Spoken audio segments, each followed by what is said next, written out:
The Daily Brad Devotions. Today's reflection with Pastor Jeff Eliscopides. Nasa tema po tayo ng Armor of God. Yung command po ni Apostol Pablo is to stand firm. Alam mo, Brad, Ted at siya, sinulat niya to habang nakakulong siya sa Roma. Siguro pinagmamasdan niya yung bantay niyang Roman soldier at naging inspirasyon sa kanya to para sumulat na napakagandang command, kumbaga, no? Minamamasdan niya siguro yung uniforme nitong sundalo na to, yung tindig. Kaya nga sabi niya, stand firm. Tulad ng sundalo na nasa harapan niya siguro, no? Yung mga tagasunod ni Kristo, stand firm kahit anong dagok ng persecution, hirap ng buhay, temptasyon, okay? Manatili daw tayong nakatayo ng matuwid. Now, paano po manatili nakatindig? Okay? Sabi, isuot mo yung armor of God. At kahapon, sinimulan natin yung belt of truth. Ang pundasyon ng laban natin ay yung laban natin na to ay, ang pundasyon ay katotohanan. Kung tayo namumuhay sa kasalanan at sa kasinungalingan, walang kwenta yung laban. Ngayon naman po, yung breastplate of righteousness. Ginugol ko to, siya, baluti ng katuwiran. Yan. Nakapanood na po kayo siguro nung mga lumang pelikula, no? Yung mga panahon ng Roman War and all. Makikita natin yung breastplate po, yung nasa dibdib ba. Ito po yung protection na gawa sa sa metal or bakal.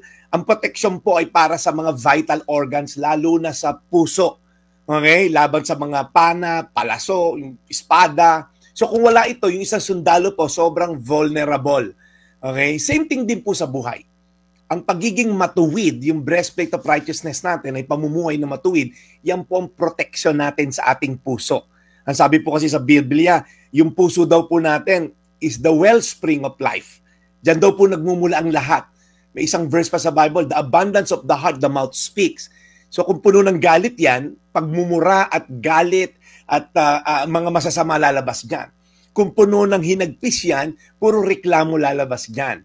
Pag maganda ang puso, maganda rin yung lalabas. Ganun lang po yan, parang sponge lang yan. Pag pinisil mo, kung ano laman nun, lalabas lang po yun. Kaya dapat po, proteksyonan daw po yung puso. However, okay, paano po maging matuwid? Kasi sabi po sa Biblia, walang matuwid, wala kahit isa.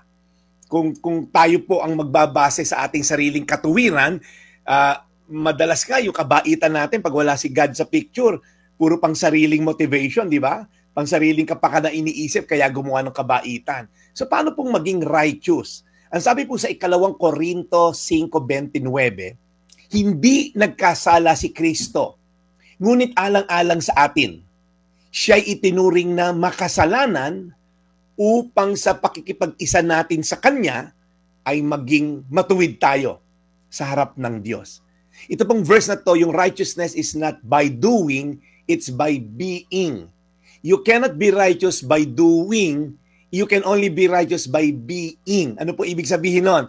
Kahit anong gawin mo, kung wala sa ginawa si Kristo sa krus upang mamatay sa atin, sa bayaran ating kasalanan, hindi po tayo magiging matuwid. Pinili po ni Jesus na mamatay sa krus upang pagbayaran yung nagdulot kaya tayo naging baluktot, yung kasalanan. Binayaran po ng Diyos sa Ama sa Langit ang utang natin na magdudulot sa atin ng kamatayan because the wages of sin is death. Kaya po, ikaw na namumuhay ngayon, na pilit mong tinatama yung mali, pilit kang nagpapakabait, kung wala po si Kristo, mahirap pong gawin yan. You cannot do it by yourself. It's a matter of being, not by doing. Pag naging anak ka na ng Diyos, madali na lang isak pamuhay ang pagiging matuwid. Kaya yung point na tawag na grace. It's only by grace kaya po tayo naging matuwid. Not by our own doing. Because we cannot be good left to ourselves. Ulitin ko po ulit, 2 Korinto 5:21, hindi nagkasala si Kristo, ngunit alang-alang sa atin, siya'y itinuring na makasalanan upang sa pakikipag-isa natin sa Kanya ay maging matuwid tayo sa harap ng Diyos. Tayo po'y manalangin. Panginoon, salamat po dahil pag humarap kami sa iyo one day, pag kami namatay at humarap sa iyo, hindi mo makikita yung lumang Jeff, hindi mo makikita yung makasalanang Jeff. Ang makikita mo ay ang katuwiran na natanggap ko nung tanggapin ko ang iyong anak na si Kristo. In fact, sabi mo sa Bible, we are hidden in Christ. Ang makikita mo yung katuwiran na dinulot ng iyong anak, hindi yung katuwiran na pilit kong ginagawa. Salamat Lord dahil sa katuwiran na yon, kami mapupunta sa iyong kaharian. Sa pangalan ni The Jesus. Daily Amen. Brad Devotions. Today's Reflection with Pastor Jeff Eliscopides.